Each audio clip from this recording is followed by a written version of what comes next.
오늘 우리에게 주신 하나님 말씀은 에베소서 3장 7절에서 13절까지 말씀. 에베소서 3장 7절에서 13절까지 말씀입니다. 신약성경 313면에 있습니다. 에베소서 3장 7절에서 13절까지 말씀. 제가 한 절 읽고 여러분들이 한 절 읽고 말씀 교독하고 마지막 절 함께 한 목소리로 읽겠습니다. 이 복음을 위하여 그의 능력이 역사하시는 대로 내게 주신 하나님의 은혜의 선물을 따라 내가 일꾼이 되었노라.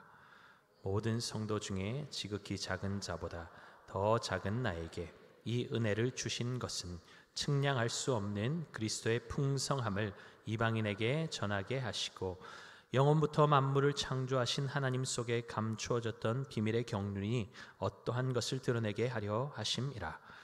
이는 이제 교회로 말미암아 하늘에 있는 통치자들과 권세들에게 하나님의 각종 지혜를 알게 하려 하심이니 곧 영원부터 우리 주 그리스도 예수 안에서 예정하신 뜻대로 하신 것이라.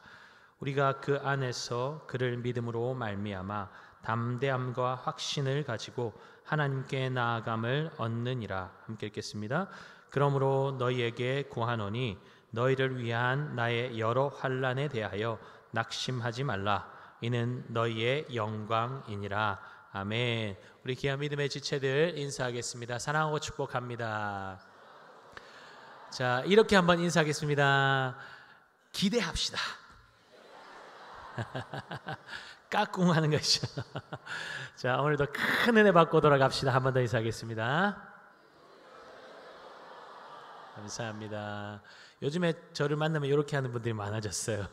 네, 계속 우리가 이렇게 하면서 또 마음을, 우리의 이 행동이 가면 마음도 같이 가게 되어 있어요. 그래서 이렇게 하면서 한 번 더 웃는 거죠.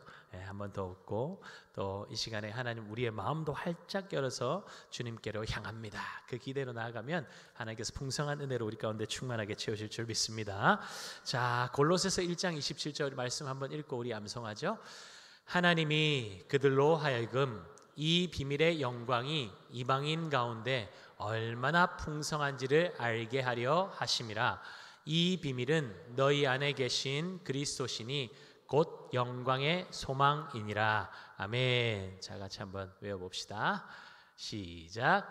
하나님이 그들로 하여금 이 비밀의 영광이 이방인 가운데 얼마나 풍성한지를 알게 하려 하심이라. 이 비밀은 너희 안에 계신 그리스도시니 곧 영광의 소망이니라. 골로새서 1장 27절 말씀. 아멘. 이번 주 좀 외우기 어려우셨죠? 네, 제 아내가 제가 외우는 거 보면서 영상으로 찍고 싶다 그랬어요. 왜 찍고 싶다 그랬을까요? 엉망으로 하니까 지금 엄청 잘하는 것 같죠? 계속 틀렸어요.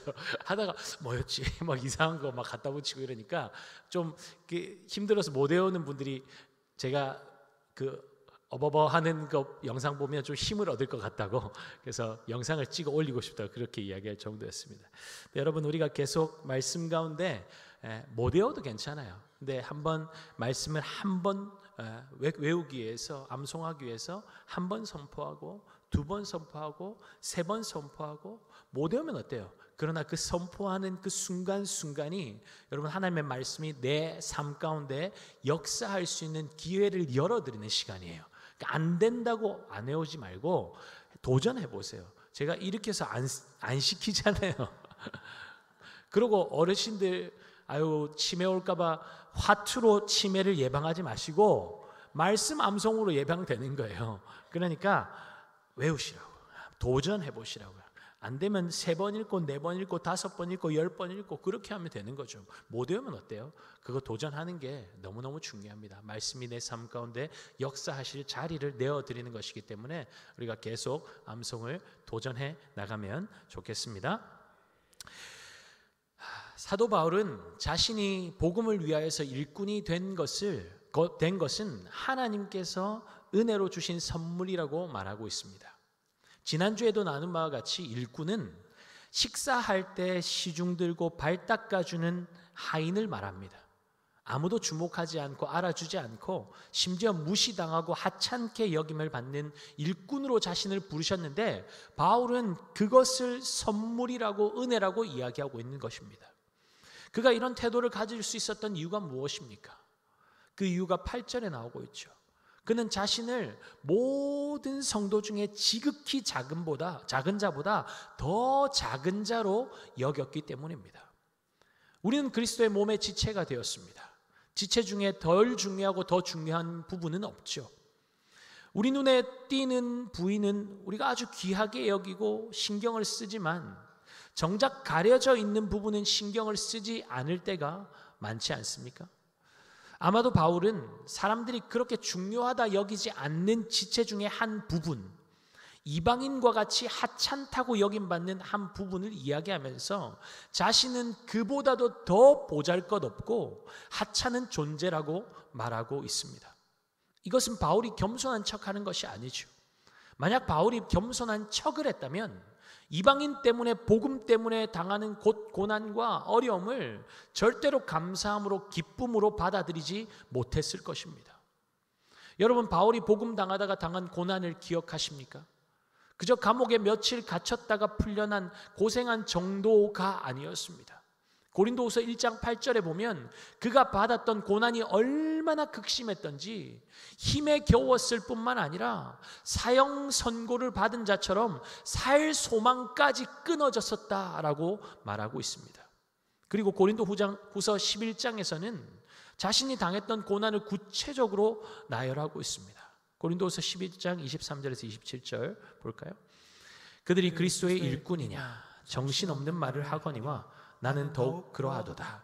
내가 수고를 넘치도록 하고 옥에 갇히기도 더 많이 하고 매도 수없이 맞고 여러 번 죽을 뻔하였으니 유대인에게 40에 하나 감한매를 5번 맞았으며 3번 태장으로 맞고 1번 돌로 맞고 3번 파선하고 일주야를 깊은 바다에서 지냈으며 여러 번 여행하면서 강의 위험과 강도의 위험과 동족의 위험과 이방인의 위험과 시내의 위험과 광야의 위험과 바다의 위험과 거짓 형제 중에 위험을 당하고 또 수고하며 애쓰고 여러 번 자지 못하고 줄이며 목마르고 여러 번 굶고 춥고 헐벗었노라.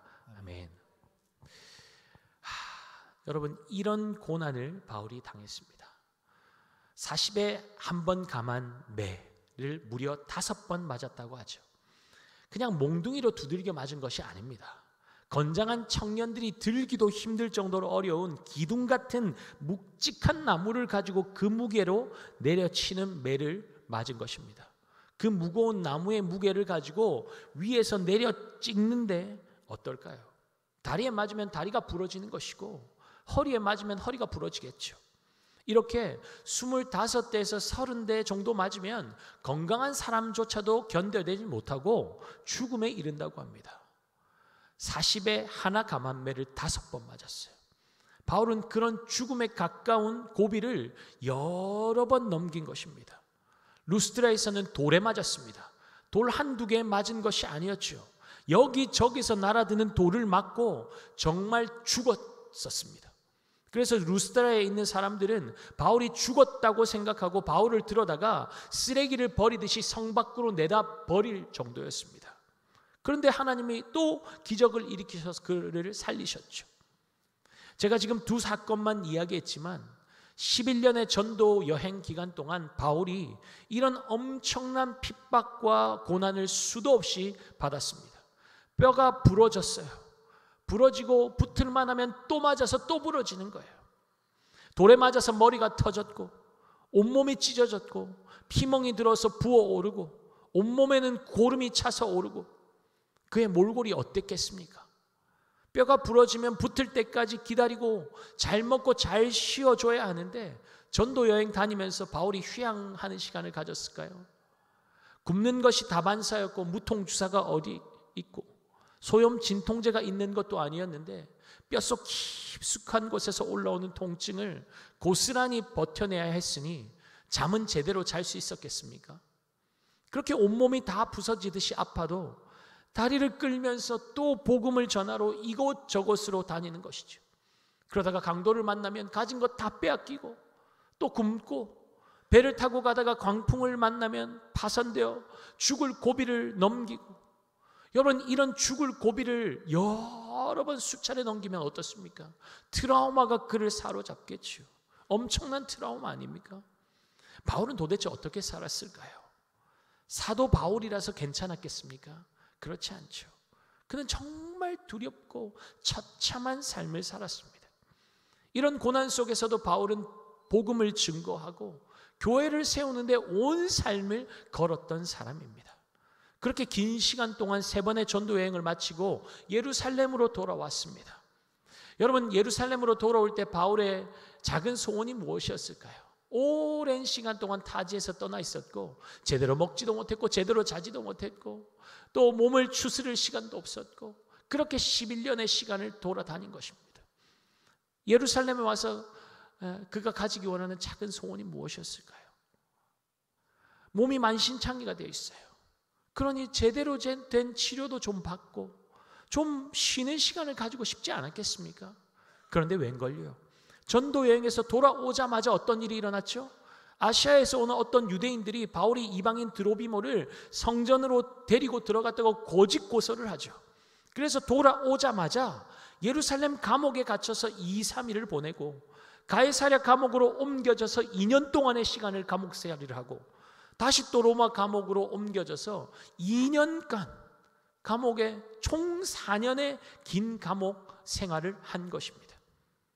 그러니까 여러분, 바울이 감옥에서 에베소 교회에게 편지를 보낼 때에 내가 너희 이방인들을 위해서 갇힌 자가 되었다. 1장 3절에서는 찬송하리로다 우리 주 예수 그리스도.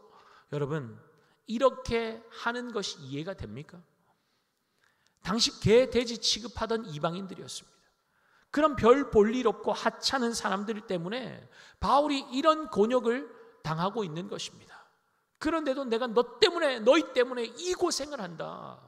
이 왼수 같은 것들아. 그러지 않죠. 억울함이 어디 있습니까? 안타까움, 섭섭함이 어디 있습니까? 분노도 찾아볼 수가 없죠.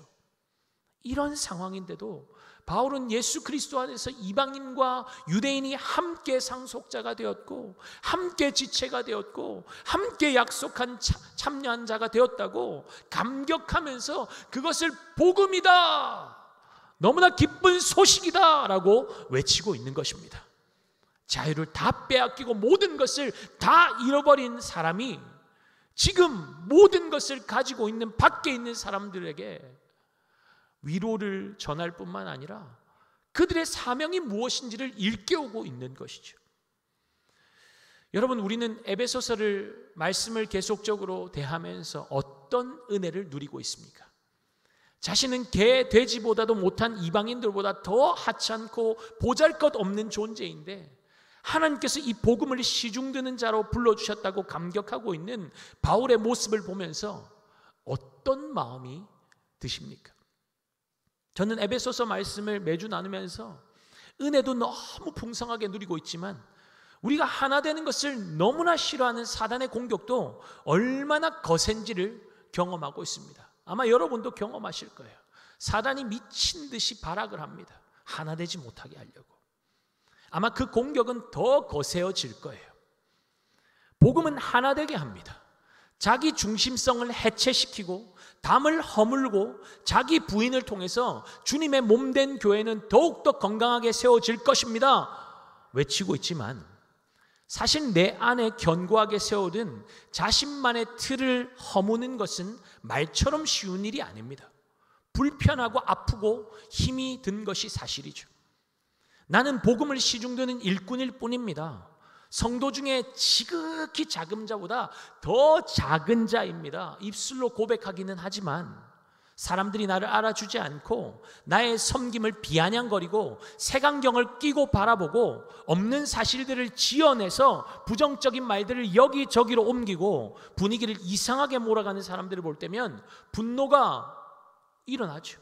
마음이 요동합니다. 내 마음의 요동함이 잘못하는 그 사람 때문이라고 생각할 수 있지만 사실은 뭡니까? 내가 여전히 살아있기 때문이죠. 나는 낮은 자 중에 더 낮고 보잘것없는 사람이라고 말하지만 여전히 나는 높은 자리에서 내려올 생각이 없고 내가 듣고 싶은 것만 들으려고 하고 내가 하자는 대로 사람들이 따라오기만을 바라고 있기 때문이죠. 그러니까 내가 원치 않는 이야기가 들려오고 나에 대한 불편한 소리가 들려오면 소문의 근원을 찾아내어서 다시는 그렇게 하지 못하도록 만들고 싶고 받은 대로 되돌려 주고 싶은 것이죠. 왜 그렇습니까? 말만 예수와 함께 죽었고 실상은 내가 살아서 주인의 자리에 앉아서 군림하고 있기 때문입니다. 여전히 나만의 담을 쌓아 올리고 있기 때문이죠. 사실 복음을 위해서 그 어떤 희생도 수고도 하고 싶지 않은 것이죠. 저는 이것이 바로 저의 모습이라고 생각했습니다. 나는 정말 복음을 알고 있는가? 나의 유익을 위해서 복음을 이용하고 있는 것은 아닌가? 나는 복음을 위해서 어떤 각오까지 하고 있는가? 복음을 위해서라면 기꺼이 어디까지 갈 수 있는가? 나는 무엇을 위해서 여기에 서 있는가? 이것이 저에게 던지는 질문이었습니다. 여러분은 어떠십니까? 사도 바울이 복음을 위해서, 이방인들을 위해서 고난당하는 것을 기쁘게 여기고 자랑으로 삼을 수 있었던 이유가 무엇이었습니까? 8절 우리 함께 보겠습니다. 모든 성도 중에 지극히 작은 자보다 더 작은 나에게 이 은혜를 주신 것은 측량할 수 없는 그리스도의 풍성함을 이방인에게 전하게 하시고. 아멘. 측량할 수 없는 그리스도의 풍성함, 그 풍성함을 경험하니 어떻다는 것입니까? 샘이 터져 나오는 샘 근원 앞에서 생수 한 통 가지고 자랑하는 손이 부끄러워지는 것처럼 측량할 수 없는 그리스도의 풍성함 앞에 서니 내가 얼마나 작고 초라한지, 내가 자랑하던 열심, 내 의, 내 자랑이 얼마나 추하고 헛된 것인지 알게 되는 것이죠. 우리가 주님 앞에서 자랑할 것이 도대체 무엇이 있습니까? 그저 모든 것이 은혜인 것이죠. 그 풍성함 안에 깊이 빠져드니까 바울은 자신이 가졌던 세상적인 자랑거리가 모두 배설물과 같이 같다고 고백했던 것 아닙니까? 하나님의 크심 앞에 자신이 얼마나 작고 보잘것없는 죄인인지 깨달아지니 복음의 일꾼으로 불러주신 것만으로도 감격스럽고 고난도 영광으로 여겨지고 시대적으로 하찮게 여기던 이방인들에게 그 풍성함을 전하기 위해서 고난뿐만 아니라 죽음까지도 기꺼이 감수할 수 있었던 것입니다. 그러니까 내 안에 함께 지어져 가고 있는 지체들을 향해서 계속 원망과 불평이 일어나고 누군가 계속 내 눈에 거슬려서 판단하고 정죄함이 일어나고 있다는 것은 무엇을 말하는 것일까요? 예수 그리스도가 복음의 중심에 있는 것이 아니라 내가 복음의 중심에 서 있다는 증거 아니겠습니까? 그러면 십자가 짊어지고 영혼을 살려내는 것이 아니라 그 헌신과 수고를 무기 삼아서 영혼을 깊은 어둠 속으로 밀어넣고 심지어 죽이기까지 하는 위험한 삶을 살게 되는 것입니다. 그리스도의 풍성함을 놓치면 이런 삶을 살 수밖에 없는 것이죠. 저는 이것이 너무나 두렵고 떨림으로 다가옵니다. 나는 복음을 다 안다. 그 정도는 기본이다. 여러분, 그것이 제일 무서운 생각 아닙니까? 크고도 깊고 넓은 하나님의 지혜인 복음을 다 안다면 지혜와 계시의 영을 왜 구해야겠습니까? 왜 그 풍성한 은혜가 지금도 필요하겠습니까? 이미 충분히 다 알고 있으니 구할 이유가 없는 것이죠. 그리고 자신이 다 안다고 생각하는데 낮은 자리에 서겠습니까? 나는 작은 자, 다른 이의 발을 닦는 자보다 더 보잘것없다는 인식을 가질 수 있을까요? 그럴 수가 없는 것이죠. 그러니 항상 군림하는 자리에 서 있는 것입니다. 그러나 그리스도의 풍성함을 경험하고 있다면 그 풍성함은 바울이 가졌던 겸손함과 삶의 목적을 분명히 하는 동인이 될 것입니다.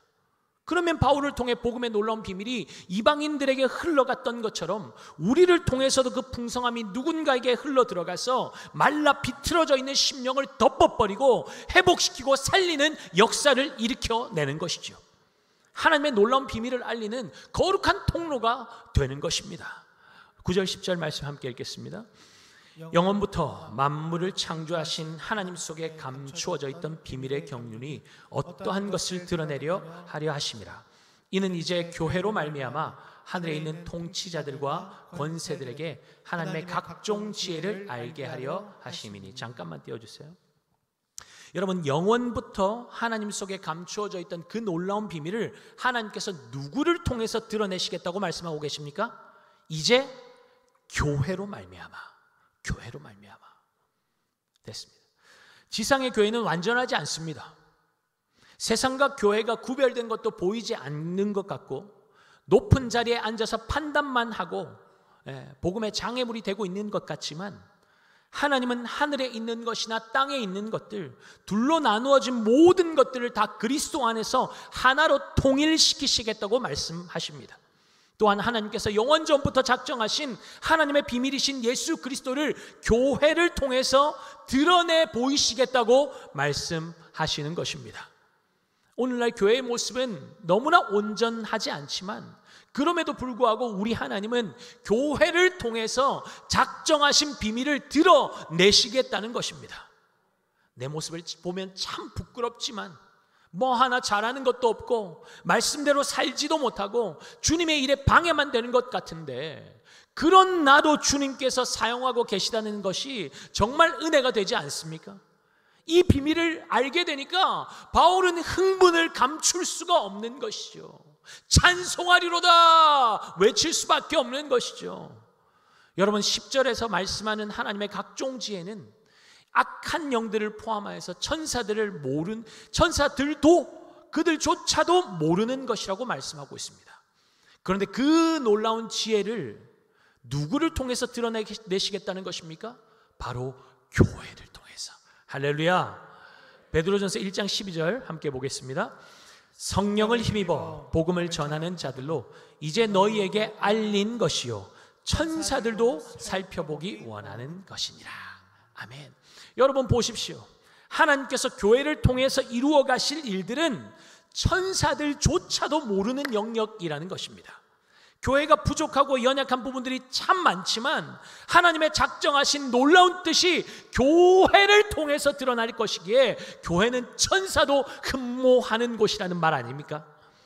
고린도전서 6장 2절 3절에서 교회에 대해서 어떻게 이야기하는지 한번 볼까요? 제가 읽겠습니다. 성도가 세상을 판단할 것을 너희가 알지 못하느냐? 세상도 너희에게 판단을 받겠거든 지극히 작은 일 판단하기를 감당하지 못하겠느냐? 우리가 천사를 판단할 것을 너희가 알지 못하느냐? 그러하거든 하물며 세상 일이랴. 여러분, 교회는 하나님의 지혜로 세상과 천사를 판단하는 곳입니다. 그런데 세상의 기준으로 교회를 평가하고 세상과 구별되기는커녕 세상의 기준을 쫓아가고 있다면 그것은 너무나 부끄러운 일인 것이죠. 세상의 어설픈 저울에도 가볍게 들려버리고 미세한 바람에도 이리저리 날려다니는 겨와 같은 경박한 모습이 교회의 이미지가 되어버린 이유가 무엇입니까? 예수 복음이 교회의 중심되는 것이 아니라 복음의 중심에 내가 또는 다른 잡다한 것들이 자리 잡고 있으니 그런 것 아니겠습니까? 복음은 우리를 세상과 구별되게 하는데, 복음을 다 안다고 생각하고 내 생각이, 내 뜻과 내 경험이 복음의 중심에 자리 잡고 주님이 원하시는 뜻을 가로막고 있으니, 교회는 주님의 은혜가 이끌어 가시는 것이 아니라 사람의 기준이, 율법의 규범이 이끄는 삭막하고 냉랭한 공동체, 교회라는 이름만 가진 사회 집단으로 바뀌어가는 것 아니겠습니까? 하나님의 율법을 지키는 것이 사랑에서 기인하지 않고 이즘주의가 되어서 율법주의로 가게 되면 교회는 율법의 날카로운 잣대로 비판하고 정죄하고 비난하고 죽여버리는 거대한 무덤이 될 수밖에 없습니다. 그것이 사단이 꾸미고 있는 계략 아닙니까? 세상을 보십시오. 세상은 거대한 무덤 같지 않습니까? 거기에 활력이 어디 있습니까? 생기가 있습니까? 기대와 소망이 있습니까? 없죠. 내 생각과 다르면 그냥 무차별 사살입니다. 네 편, 내 편을 확실하게 구분짓죠. 나누어지기를 거부하고 중간에 있으면 어떻습니까? 몰아붙입니다. 끌어당기는데 오지 않으면 적으로 규정해버리죠. 적대감이 가득합니다. 얼마나 폭력적입니까? 내 생각과 다르면 언어폭력, 정서적인 폭력, 물리적인 폭력을 가하죠. 이런 세상 속에서 성도들은 어떤 모습으로, 어떤 스탠스를 취하고 있습니까? 교회는 어떻습니까? 세상과 교회가 구별되고 있습니까? 혹시 교회 안에서도 끊임없이 사상과 이념, 체제의 극한 대립이 일어나고 있지는 않습니까? 만약 그러하다면 유대인이냐 이방인이냐로 나누고 구분짓고 담을 쌓아 올렸던 것과 같이 우리가 다를 바가 무엇이 있겠습니까? 세상과 다를 바가 없는 것이죠. 그러면 하나 되게 하시려고 분열의 담, 사단이 쌓아 올린 정죄의 담을 자신의 육체로 허무시고 하나됨을 이루신 예수 그리스도의 복음은 설 자리를 잃게 되는 것이죠. 왜입니까? 나누고 있는 그 사람이 복음을 복음되게 역사하지 못하게 막는 또 하나의 담으로 견고한 진을 만들고 있기 때문입니다. 여러분, 우리는 예수 그리스도 안에서 한 몸이 되었습니다. 한 몸이 되었습니다. 지체입니다. 인종, 배경, 가치관, 생각, 의견 다 달라도 예수 그리스도로 말미암아 지체로 연결되어 있습니다. 한 몸 되게 하신 하나님의 교회를 그 누구도 나눌 권한과 자격은 없습니다. 잘라내는 순간 어떻게 돼요? 자신이 고통하게 되는 것이고 자신이 죽게 되는 것입니다. 지난주에도 나누었지만 사랑하는 여러분, 복음을 지키기 위해서 우리는 정말 치열하게 저항해야 합니다. 교회를 향한 외부의 적대적인 분위기, 세상의 가치와 흐름뿐만 아니라 내 생각, 내 경험, 내 뜻, 내 판단, 내 못된 자아, 옛사람의 못된 습성, 수근수근거림, 자기 주장, 부정적인 말과 행동에 순응하면 안 되고 자신의 못난 자아에 대항하여 끊임없이 복음으로 저항해야 하는 것입니다. 교회가 온전히 서야 세상이 온전히 설 수 있기 때문입니다. 세상에는 정화장치가 없습니다. 내 뜻, 내 판단, 내 가치가 절대 기준이 되어 있으니 싸움이 그칠 수가 없는 것이죠. 어떻게든 이기기 위해서 한쪽을 완전히 짓밟아 버립니다. 여러분, 그렇다면 예수 십자가 사랑을 경험한 교회는 어떠해야 하겠습니까?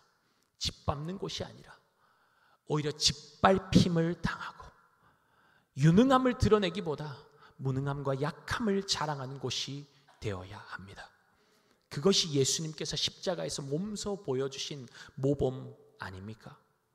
우리의 승리는 우리의 어떠함에 달려있지 않습니다. 말 잘한다고 이기지 못해요. 주님께서 우리가 잘나서 부르신 거 아니죠. 특별해서 부르신 것 아니죠. 또 못났다고 쓰시지 못하는 것도 아닙니다. 그냥 주님의 손에 들리면 쓰임 받는 것입니다. 어떠하냐보다 누구 손에 들려 있느냐가 중요한 것입니다. 고린도전서 1장 27절에서 29절 말씀 함께 볼까요? 그러나 하나님께서 세상에 미련한 것들을 택하사 지혜 있는 자들을 부끄럽게 하시려고 세상에 약한 것들을 택하사 강한 것들을 부끄럽게 하려 하시며 하나님께서 세상에 천한 것들과 멸시받는 것들과 없는 것들을 택하사 있는 것들을 폐하려 하시나니 이는 아무 육체도 하나님 앞에서 자랑하지 못하게 하려 하심이라. 아멘. 여러분, 우리 하나님 신뢰하십니까? 하나님께서 미련하고 약한 우리를 교회를 통해 이 놀라운 역사를 이루어가고 계신 것을 믿으십니까?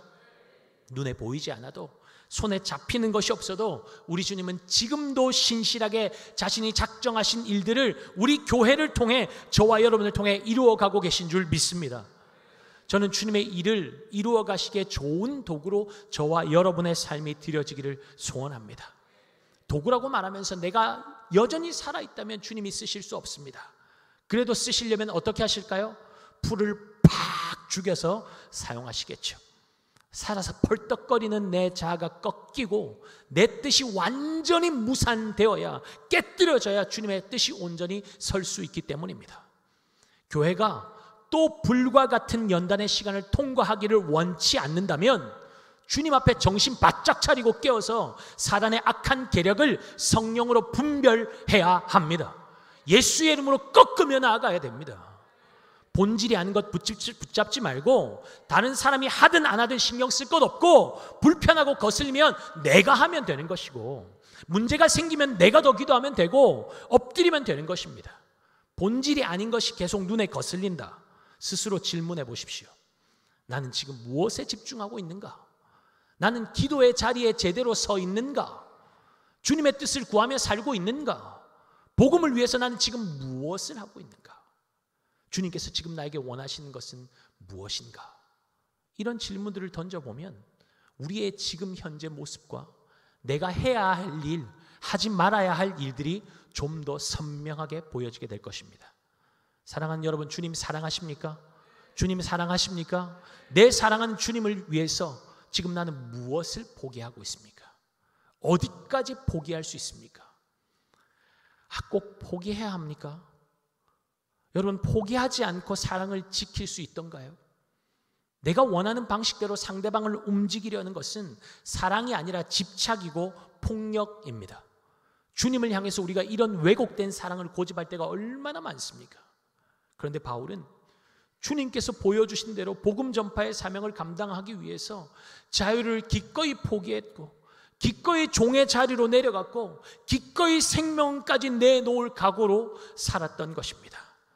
사도행전 20장 24절입니다.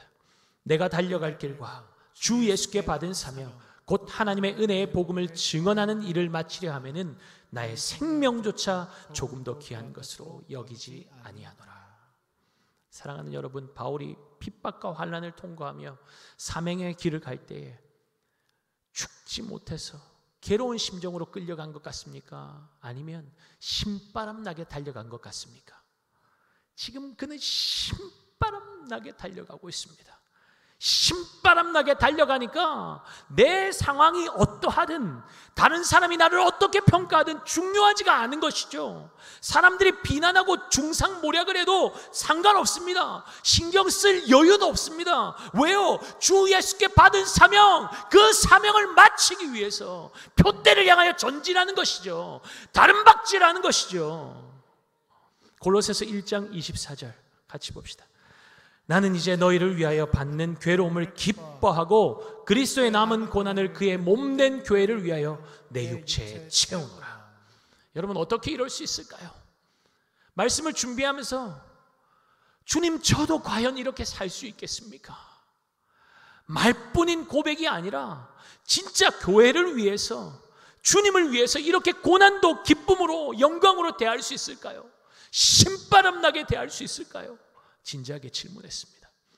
사랑하는 여러분, 우리 주님께서 교회를 위해서 이루실 일은 우리의 상상을 뛰어넘습니다. 측량조차 할 수 없습니다. 그러니 우리가 함부로 교회를 평가해서도 안 되고 내가 원하는 방향으로 좌우지하려고 해서도 안 됩니다. 주님의 몸된 교회는 주님께서 이끌어 가시기 때문입니다. 이 나라 이 민족도 누가 이끌어가고 계세요? 주님이 이끌어 가십니다. 교회가 아무리 부족하고 연약해도 주님의 몸된 교회는 음부의 권세가 이기지 못할 것입니다.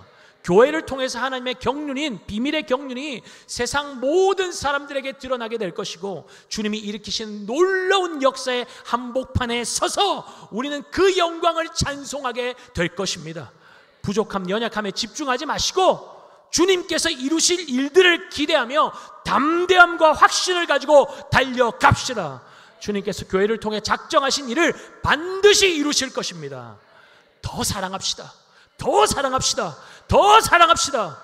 나를 미워하면 미워하는 그분을 2배로 더 사랑하고, 남이 안 섬기면 내가 더 섬기고, 기도해야 할 사람이 기도 안 하면 내가 더 그분 위해서 더 기도합시다. 여러분, 그것이 진짜 세상에 보여주어야 하는 주님의 마음을 닮은 교회의 모습 아니겠습니까? 구미강동교회를 통해 세상에 우리 아름다운 주님께서 마음껏 드러나게 되는 은혜가 넘쳐나기를 예수 그리스도 이름으로 축복합니다. 우리 다 함께 자리에서